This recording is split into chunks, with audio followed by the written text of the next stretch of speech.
ഇവനിത് ഓവറാക്കും ഉറപ്പായി. എൻ്റെ കൊച്ചു കൂട്ടുകാരെ, ഞാൻ മാജിക് അങ്കിൾ.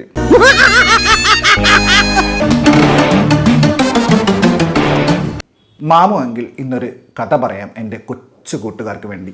എന്റെ പൊന്നോ വേണ്ട. ഞാൻ ഒരു കാര്യം ചോദിക്കട്ടെ, ഞാൻ നിന്റെ മാഷാണോ അതോ നീ എന്റെ കാലനാണോ? എന്തായാലും ബലം ഒന്ന് തന്നെയല്ലേ. ഒന്ന് വെറുതെ ഇടോ. ആട്ടുംകുട്ടികളെ തമ്മിലടിപ്പിച്ച് ചോര കുടിച്ച ചെന്നായുടെ കഥ നീ കേട്ടിട്ടില്ലേ? നീ ഒന്ന് പോടാ, നീ പണ്ടേ ഉടായിപ്പാ. പണ്ട്, വളരെ പണ്ട്, ഒരു കൊച്ചു ഗ്രാമത്തിൽ ഒരു കൂട്ടം ആട്ടിൻ കുഞ്ഞുങ്ങൾ പാർത്തിരുന്നു. ഈ സമയത്ത് ഇങ്ങനെ പേടിച്ചാലോ? ഈ സമയത്ത് പേടിക്കാണ്ട് പിന്നെ ഇങ്ങനെ ചിരിക്കണ്ടോ?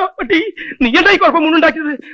ആലംബഹീനരായ ഈ ആട്ടിൻ കുഞ്ഞുങ്ങൾക്ക് പരസഹായമില്ലാതെ ജീവിക്കാൻ സാധിക്കില്ലായിരുന്നു.